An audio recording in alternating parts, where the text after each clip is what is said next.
Bueno, y continuamos con efectos adversos de la bioterapia. Esta vez nos va a hablar la doctora Rosa Girón, coordinadora de la unidad de fibrosis quística y hemocrestácea del Hospital de la Princesa de Madrid, y lo va a hacer conjuntamente con dos hermanos, los hermanos primero y luego, Enrique y Ana, afectos de fibrosis quística, los que agradecemos muchísimo la certificación. Y yo tengo entendido que Enrique es analista de riesgos de promoción, con lo cual creo que nos puede dar una visión perfecta de lo que son el estudio de los riesgos de los pacientes y por beneficio de cualquier actividad o medicamento que emprendemos. Bueno, pues nada, también deseando escuchar.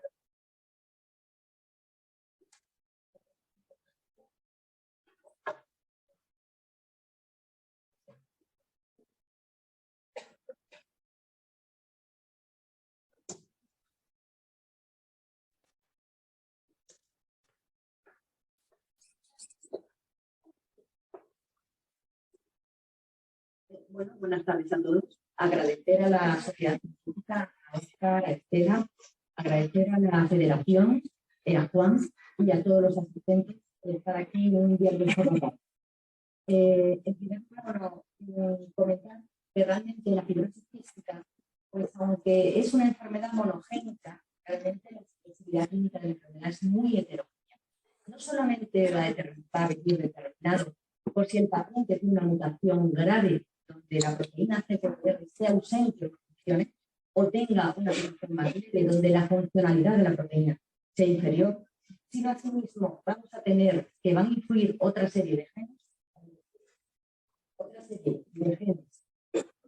modificadores que van a influir en la evolución de la enfermedad, así como también factores ambientales. Está claro que si un niño se cría en una casa donde los padres fuman, donde no hay un ambiente de rutina o vida saludable, este paciente va a evolucionar. Por lo cual, realmente, aunque es una enfermedad congénita, con un genotipo claro, realmente el fenotipo de expresión de la enfermedad es totalmente diferente. Y está claro que el paciente de fibrosis quística es un paciente que nace con un cáncer ya alterado en el vientre materno y un pulmón que va a estar sano. Pero es esa deficiencia de la proteína, esa alteración del sistema de tratamiento mucociliar por esa secreción espesa, lo que hace que el paciente ya cuando empieza a respirar y respira bacterias que salen del ambiente, produce un proceso inflamatorio en su bronquio, en su vía aérea, que se detecta ya en fases precoces de la vida. Y esa infección, ese círculo vicioso, infección, inflamación, los que nos va a llevar a ese deterioro funcional, que hay que medirlo y que se mide pues, con el índice de aclaramiento pulmonar, prueba difícil de hacer, y lo podemos medir ya cuando el niño puede soplar con 4 o 5 años con la espirometría, con la determinación del pulmón. Y también podemos ver estructuralmente cómo se altera ese pulmón a través de la técnica técnicas más complejas, como es la resonancia nuclear magnética. Y es esa alteración pulmonar, esa alteración pancreática lo que va a llevar a un estado de alteración nutricional que va a influenciar a su vez a los pulmones. Centrándome más en el pulmón, ¿no?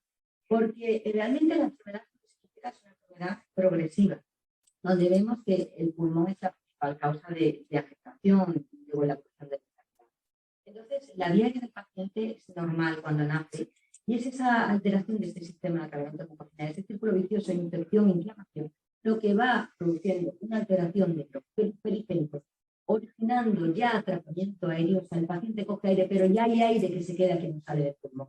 Se va engrosando esos bronquios, se van inflamando, produciendo una alteración, una dilatación del bronquio, originando unas lesiones, que son las bronquietas.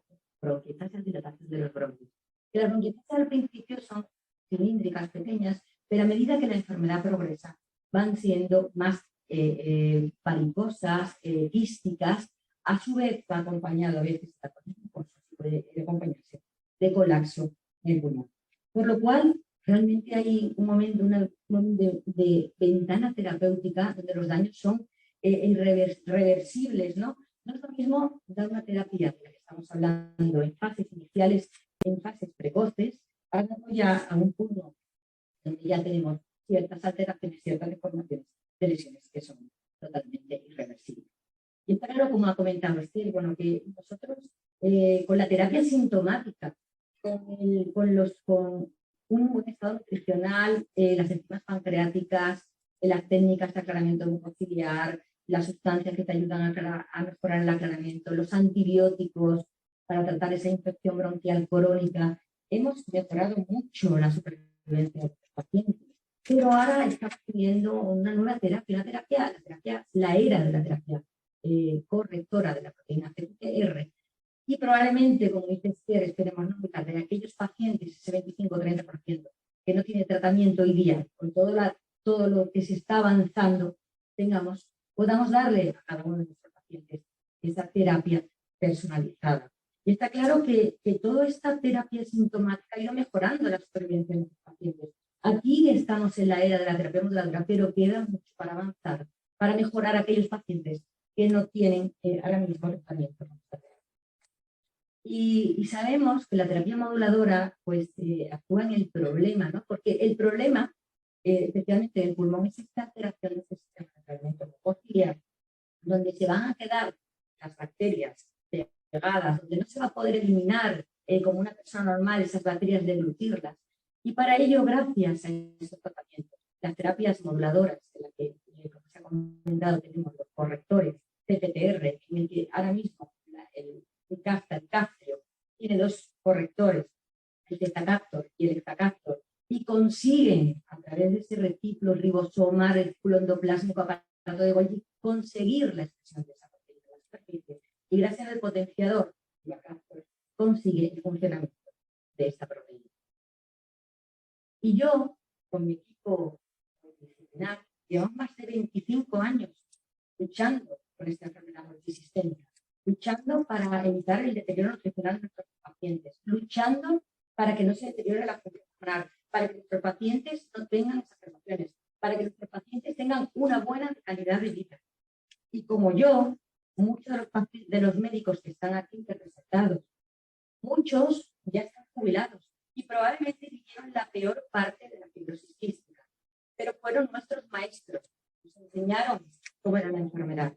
Otros, más jóvenes, han tenido suerte de incorporarse en esta era donde es una nueva etapa de la vida de la fibrosis quística. Pero bueno, todos hemos disfrutado, algunos de su casa, los jubilados o desde el más allá, y otros hemos tenido la suerte de vivirlo en primera persona y dar a nuestros pacientes el primer comprimido del cáncer. Entonces, empezamos en nuestra unidad en el 2019 con el uso compasivo y como en el 2021 empezamos a generalizar al final a la mayor parte de los pacientes de forma progresiva. Y hace poco empezaron los niños a recibir estos tratamientos. Y es para nosotros, para los médicos que vamos luchando, es una satisfacción. No podéis imaginar para vosotros, para los médicos, no podéis imaginar tampoco que vamos acompañando en esta enfermedad. Y bueno, como dice la ficha técnica del tratamiento, pues bueno, pues hay que tomar la pastilla, que ya lo sabéis, porque casi todos tenemos la información con cápsulas, con grasa saludable. Hay que controlar los pacientes que tengan una afectación hepática grave, moderada, pues grave, no se puede dar la pastilla. Hay que controlar en los niños los ojos, la catarata, como luego veréis. No hay de momento seguridad o en embarazo, que es bueno saber que algunas de nuestros pacientes se han quedado embarazadas y han tomado durante todo el embarazo lo importante es que no tengan ningún problema. Y es importante porque este fármaco se metaboliza en el hígado y es importante ver los fármacos concomitantes. Yo amparo la farmacéutica que tengo todos los días cuando me tengo un bote de vitaminas y le digo, Amparo, revísalo bien por si hay alguna interacción con estos fármacos. Y bueno, sabemos que no se pueden tomar bebidas con de por medio. Es importante tener una buena adherencia. Son fármacos costosos, hay que tener una buena adherencia, hay que ser rutinario con las horas, intentar tomarlo cada 12 horas. Hay que controlar el hígado, porque hemos dicho que se metaboliza en el hígado, y entonces tenemos que hacer controles de bioquímica hepática al inicio cada 3, 6, 9 meses, o en aquellos pacientes que tengan más riesgo, pues hay que acortar leucotomía. Hay que tener, como hemos dicho, los fármacos concomitantes y es importante pues una serie de consideraciones, pues el hígado, que comunitario. Como he dicho, las interacciones, hay una serie de fármacos en la vía del modulador, especialmente antifúngicos, algunos antibióticos, como la claritromicina, algunos medicamentos para la epilepsia, como son inhibidores, tratados hepáticos, anticoagulantes, y algunos tratamientos para la diabetes, para reducir la tensión arterial. Y centrándonos ya en el tema que cargaron un poco los efectos adversos. Aquí esta es la página de la EMA, donde he señalado en rosa pues aquellos efectos secundarios que se pueden producir uno cada 10 pacientes, que sería lo muy frecuente, y lo frecuente es uno cada 100, y luego lo poco frecuente uno cada 1000 o cada 100. Entonces, ¿cuáles son los más frecuentes? Pues a nivel respiratorio, sobre todo en las primeras 48 horas, los pacientes ya dividido, los pueden tomar medicamentos, pues tienen una gran tos, una gran expectoración sobre los primeros días. A nivel neurológico, pues algunos han presentado cuadro de cefalea, cuadro de mareo. A nivel nasal, se refieren pues una rinorrea acuosa continua. A nivel gastrointestinal, pues algunos pacientes pues, tienen diarrea, dolores abdominales, dispepsias. Hay que controlar las transaminasas que se elevan en estos pacientes. El exantema es una complicación frecuente. Y luego, pues hay que controlar pues, la CPK, que es y la tensión arterial, especialmente en adultos. Y bueno, centrándonos en caso, pues el exantema, nosotros en nuestra experiencia hemos tenido 4 pacientes con exantema, se suele producir a los 7 a 10 días de inicio, es más frecuente en la mujer, sobre todo mujeres que toman anticonceptivos, por lo cual es conveniente retirar los anticonceptivos antes. Y básicamente yo he tenido solamente un paciente de momento se lo distribuye totalmente, el fármaco tuvo una reacción tan importante que la mayor parte de los casos con corticoides o antihistamínicos se puede resolver. Otro problema que se ve es el acné. Algunos pacientes parecen adolescentes, entonces han empezado con su grano, con su acné. Habrá que mandarlo al dermatólogo que a ver un poco el acné. Como hemos dicho, la afectación hepática, hay que controlar la elevación de las transaminasas. Pacientes que tienen pues, un tipo pues, de clase B, de clase A no es necesario ajustar, clase B sí, y clase C, que es lo más grave, pues es recomendable que son fármacos. Es importante en las analíticas controlar qué nivel sobre el límite superior de la normalidad va teniendo tu paciente, ¿no? Porque si tiene el GOT o GPT más de 5 veces el límite superior de la normalidad o 3 veces y más de 2 la bilirrubina, pues probablemente suspender o reducir. Cada uno luego se puede comentar, recomendable, otro recomiendo la clínica, suspender y luego probablemente reintroducir de forma progresiva el fármaco. ¿Y qué os recomiendo? Un aspecto importante es que este fármaco produce mucha hambre. La gente tiene mucho apetito. Y entonces no sé si es a nivel central o que la gente se vuelve mejor o que te da, pero hay que mirar las efectos. Hay que volver a la dieta mediterránea, hay que dar grasas saludables, hay que reducir la ingesta de sal, ¿no? Nos han enseñado a utilizar el salero y ahora no se tiene tanta sal por el sudor. Hay que realizar actividad física. Yo, en el año que llevamos con el medicamento, aquel que no hace ejercicio engorda. Y engorda de grasa. Aquel que hace ejercicio y lleva su dieta, no engorda con el medicamento. Engordar un par de veces. Son cosas que hay que tener en cuenta. Hemos dicho que se metaboliza en el hígado. El alcohol también se metaboliza en el hígado.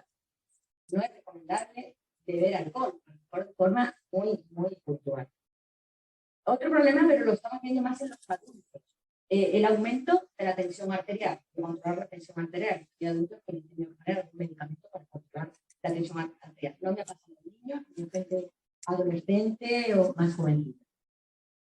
Y luego hay un dato importante, sobre todo para los padres que tenéis hijas adolescentes o o que empiezan a tomarlo y llegarán a la adolescencia. Siempre se ha hablado de una disminución de la fertilidad en la mujer, pero estos fármacos te mejoran el pH, mejoran la viscosidad que tiene la vagina, que actuaba como método barrera para no quedarte embarazada. Yo tenía pacientes que no utilizaban método anticonceptivo. Ellas iban a su libre albedrío y nunca se habían quedado embarazadas. Y entonces, cuando, no sé si que a mí me pasó que quise, pero me llaman que estoy embarazada, digo, me cago en la mano.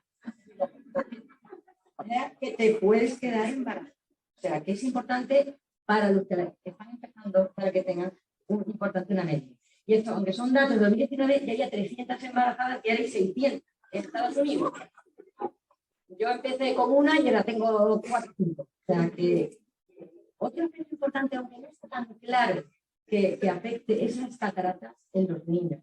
Porque los pacientes que presentaron cataratas en el ensayo clínico, pues algunos habían tenido corticoides y alguna radiación habían tenido, por lo cual, pero por si acaso hay que monitorizarlo antes, por lo menos al año, en un par de años, en el oftalmólogo con los niños menores de 18 años para ver que no tengan ningún problema de catarata. Bueno, esto es el Amparo, cuando hemos dado a los pacientes, ella elaboró este documento, es un poco de resumen de la EMA, de recomendaciones importantes en los pacientes como tienen que tomarlo.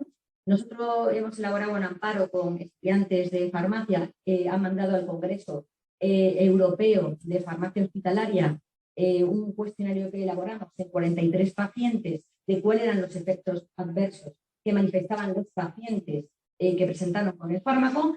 El 40% aumento de apetito.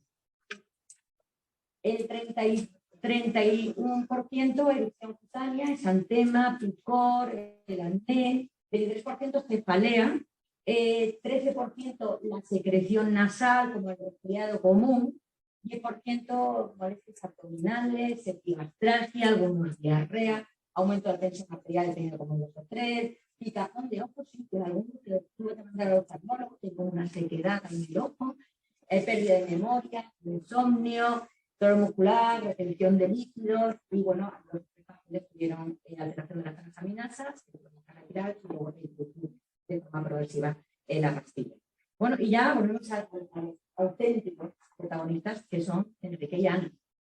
Enrique, 45 años, me han permitido contar sus datos del motivo 70 de 508. Enrique se diagnosticó a los 5 años. Fue diagnosticado a los 19 años una miocardiopatía dilatada con una fracción de eyección de un 29%. Tenía poliposis nasal, una función pulmonar se ha mantenido entre un 60%, tuvo un adenocarcinoma de colon y empezó el Symkevi en junio del 2020 y Castrio en enero de 2021. Con él ha ganado 4 kilos, era muy difícil, que ganara peso y su función pulmonar ha mejorado al 75%. Ana, 40 años, homosexual del cáncer 508, diagnosticado a los 6 meses, función pulmonar mejor, 88%, ella empezó el Symkevi en febrero de 2021, un poco más tarde, y luego pasó a Caprio en febrero de 2022. Su función pulmonar ha subido un 100%.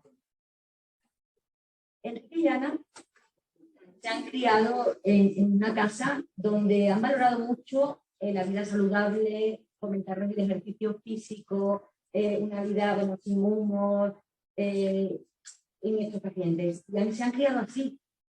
Y ahora tienen 40 años y siguen así. Siguen haciendo ejercicio, más Ana, Enrique, lo siento. Más Ana, son pacientes, podríamos decir, con buena derecha. A Enrique, pues Enrique no le da miedo nada, no le da miedo los leones, no le da miedo los koalas, no le da miedo ni el calor, se va al desierto, ni el frío, ni el glaciar. Los dos hermanos han viajado por todo el mundo, Oscar Márquez.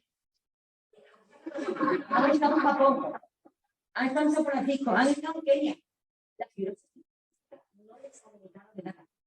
Por lo cual, yo creo que ahora mismo paso la voz a Enrique y que nos cuente un poco cómo ha vivido, no lo vi, nos toca la parte de la parte.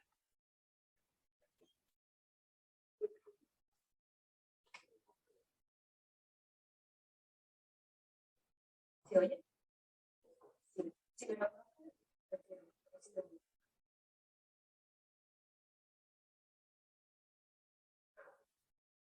Pues nada, sí, no vamos a contar lo bien que estamos porque ya lo han dicho, pero vamos, yo quiero recalcar que sí, que ha sido un cambio brutal y algo que llevábamos esperando los 46 años que tiene ya mi hermano. Entonces, simplemente quería decirlo porque estamos muy, muy felices. Y a ver, por parte de los efectos adversos, pues, a ver, yo he tenido que adaptar las rutinas que yo ya tenía. Yo tenía unas rutinas muy bien establecidas porque así nos enseñaron nuestros padres desde que nos diagnosticaron y yo lo único que he hecho ha sido tener que adaptarme a lo que me iba ocurriendo. Yo nada más tomar la pastilla, todo eufórica, pero como a las semanas, 2 semanas, empecé con unos gases horrorosos, pero que nunca me había pasado. Y digo, oye, yo no he cambiado ni mis rutinas alimenticias ni nada, entonces, ¿qué pasa?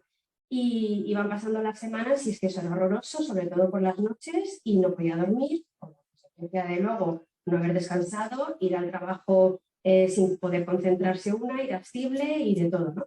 Y lo que ya hablo con mi hermano parece ser que también le pasa algo parecido y ya se lo cuento a Rosa. Y nada, lo único que hicimos fue suprimir la dosis de la noche, o sea, solo tomo calcio y pues ya está. Se acabaron los gases en cuestión de 48 horas.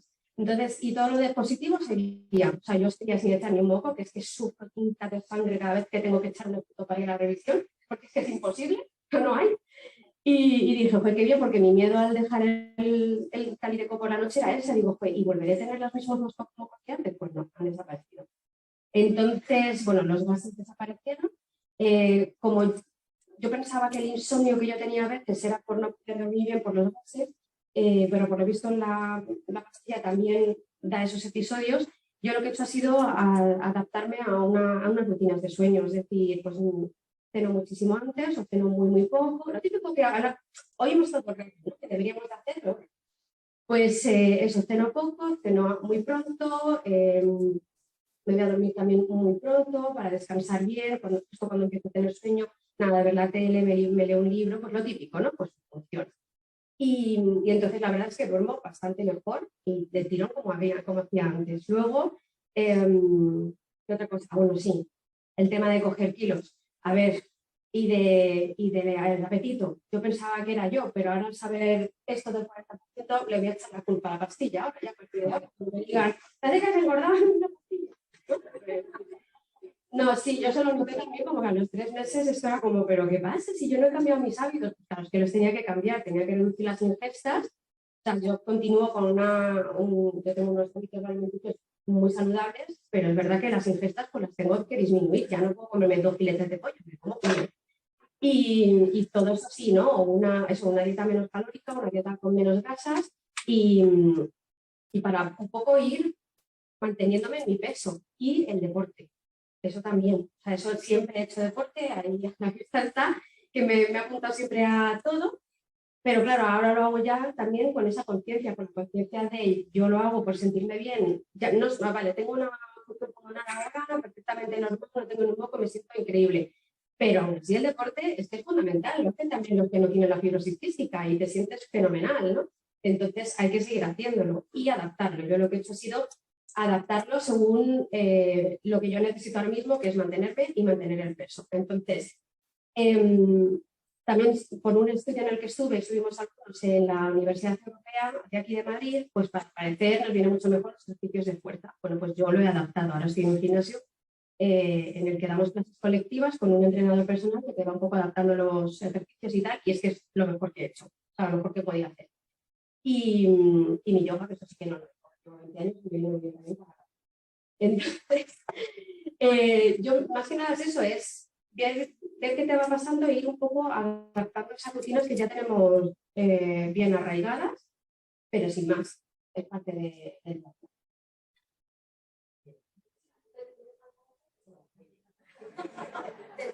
Buenas tardes.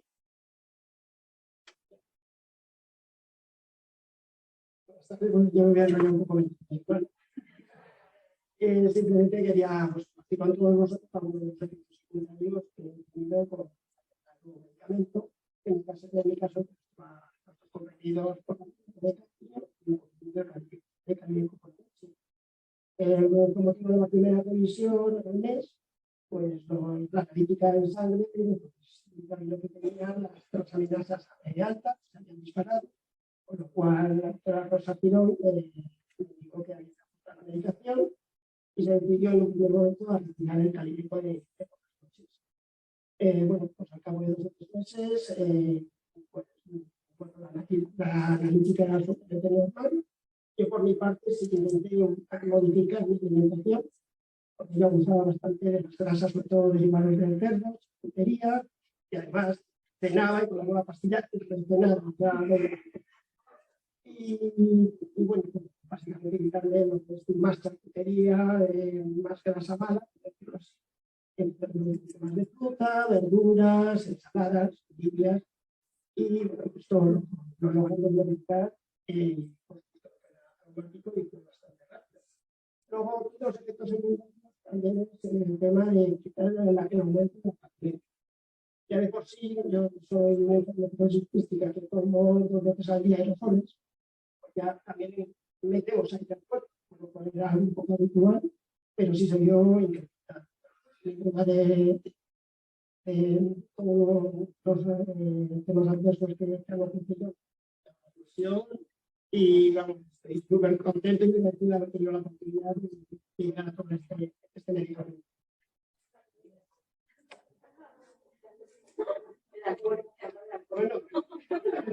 Bueno, eso sí, me dijo, ¿has bebido? ¿Has tomado alcohol? Mucho menos tomar alcohol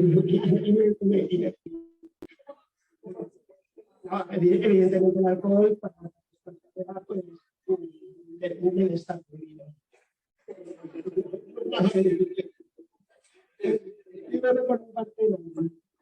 Muchas gracias.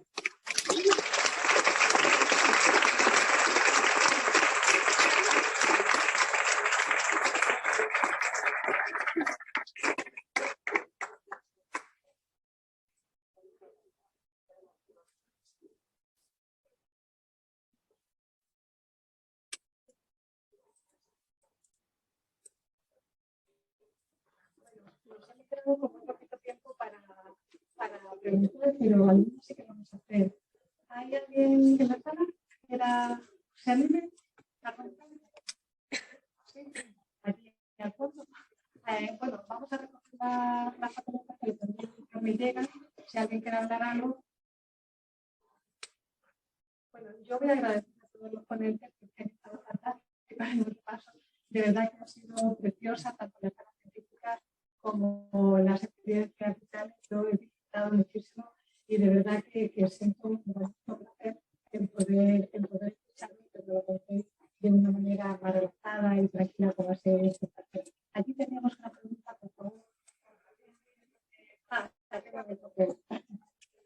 Bueno, entonces voy a dar paso a vuestra pregunta. Esta primera va dirigida a Quintana.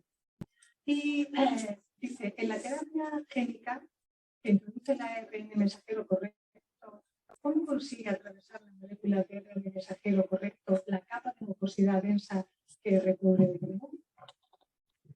Bueno, pues es el problema. Ese realmente es el problema. Pero se está intentando llevar a cabo. No es lo mismo pacientes que tengan una alteración, digamos, estructural además, pero bueno, en principio las encapsulaciones las están haciendo de forma que traten de, digamos, con cubiertas específicas, que traten de saltarse tanto la capa de moco como ese mecanismo inflamatorio que hay. Muchas veces no saben que es el moco, sino todo el magma de neutrófilos que hay. Entonces, bueno, las encapsulaciones específicas deben ser de tal manera que traten de atravesar. El problema que están teniendo es que, o sea, lo que llaman el delivery, ¿no? Es que el RNA es muy grande, o sea, la molécula en sí es relativamente grande, la encapsulación tiene que estar muy bien hecha para poder depositarla en el sitio y que tenga los menos barreras posibles para poder penetrar a través de ella. Entonces, un poco ese es el reto real que se tiene.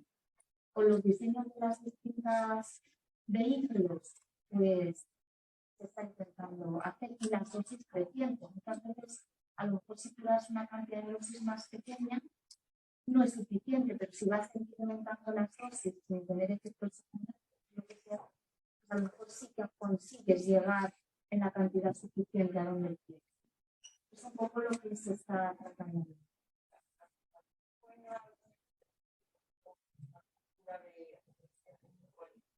Claro, eso es lo que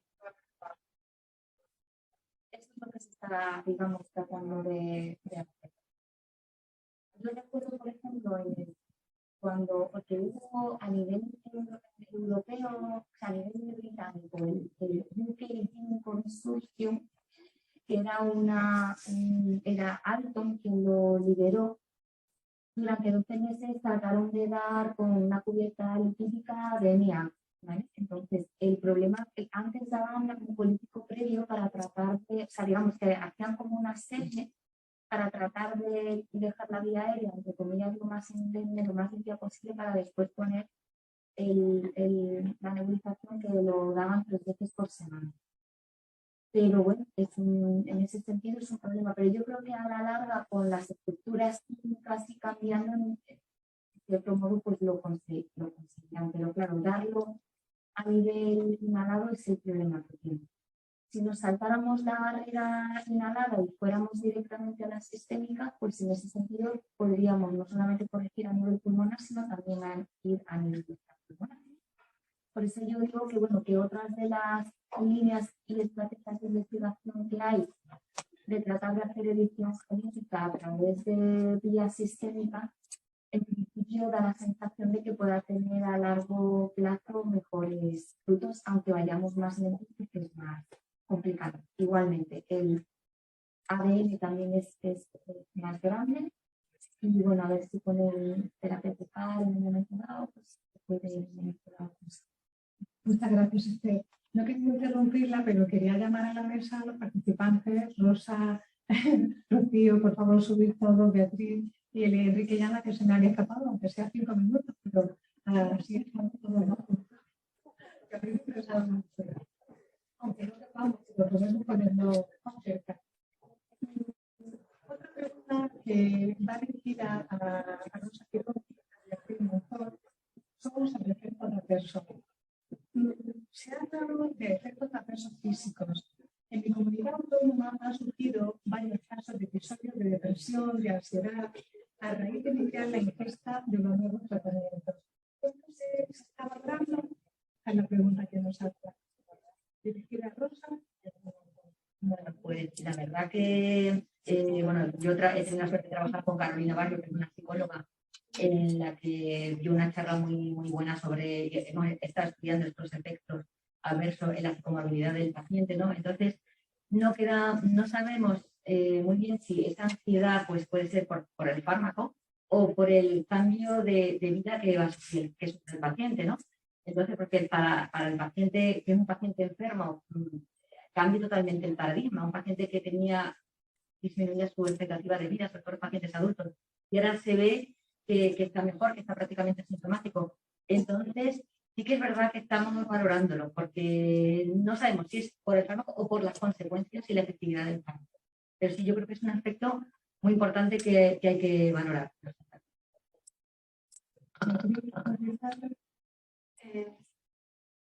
De esta pregunta, por si quiere añadir a dirigirte también.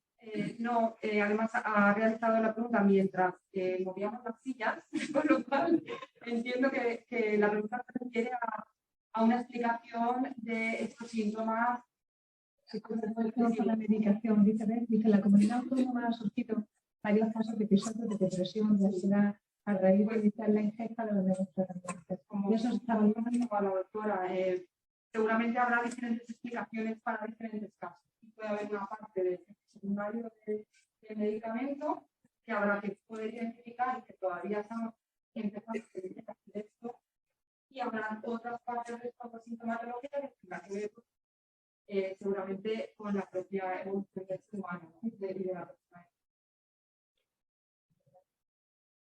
Otra pregunta para Esther Quintana. Dice, ¿no es más sencillo dar moduladores a pacientes, ese 30% que se queda sin tratamiento, ver cómo evolucionan en lugar de probar en órganos?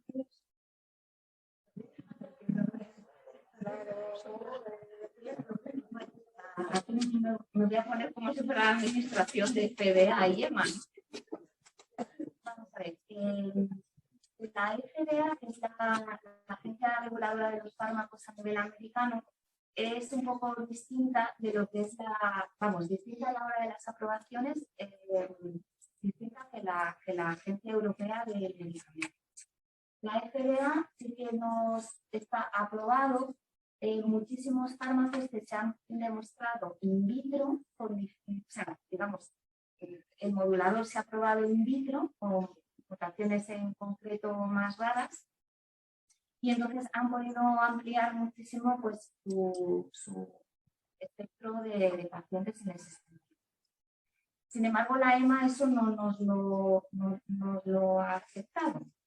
Entonces, claro, ahí jugamos con la cosa de decir, bueno, pues, claro, tenemos una agencia reguladora que supuestamente tenemos que aceptar las reglas del juego. A lo mejor hay que convencer a la Agencia Europea de Medicamentos de que realmente hay una población de pacientes que o bien les damos el fármaco y vemos que pasa en un tiempo razonable, y si un tiempo razonable no funciona, pues lo podemos quitar.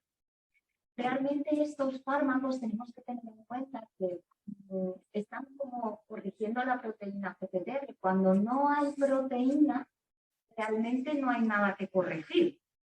Entonces, hay algunas veces que tenemos que tener en cuenta que hay pacientes que seguro que es que estas terapias no le van a funcionar. O sea, alguien que tenga, pues a lo mejor un codón stop y una gran deleción o una duplicación en el otro alelo, pues resulta que ahí tienes que ir a una corrección genética, o bien de RNA o bien de DNA, porque realmente no vas a poder tener proteína que corregir. ¿Vale? Entonces, depende de las mutaciones y también depende de la agencia regular. No sé si he contestado políticamente muy correcta, pero bueno. Una cosa son la inquietud familiar y la perspectiva del afectado, y otra cosa es la perspectiva médico-científica. Podemos cometer grandes errores si no tenemos una base un poco sólida para meternos en una serie de terapias que no sabemos lo que puede suceder. Entonces, siempre hay que hacer un poco de experimentación en otra fase. ¿No? En el caso de la enfermedad de huérfana, la legislación le es favorable y no tiene que esperar tanto tiempo como para cualquier otro fármaco. Por eso el que recibe tiempo en la huérfana ayuda a todo este tipo de avance, ¿no? de avanzar un poco, de impulsar la investigación, pero es que hay reglas que no nos podemos saltar. Eso es triste, pero no es seguro, no es necesario. Yo quería hacer una pregunta a todos los pacientes. Mira, tengo una curiosidad que tengo como pediatra. Cuando nos comparan en nuestra comunidad, se van a los 18 años, se están estables, yo siempre me pregunto, digo, ¿realmente me han conocido? Porque siempre hablamos con los padres. Eso no se deja de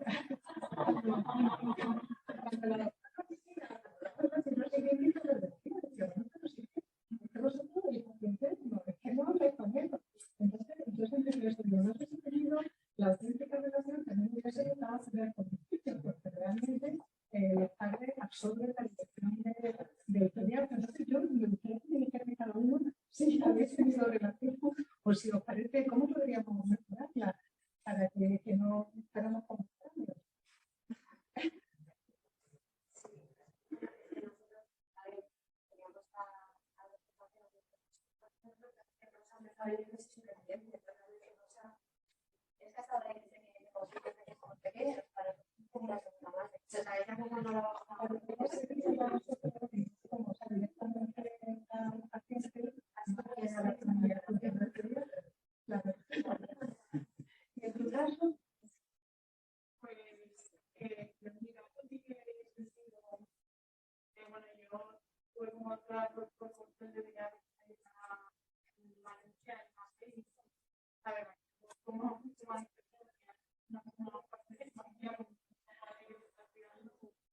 y de hecho dar un salto un poco a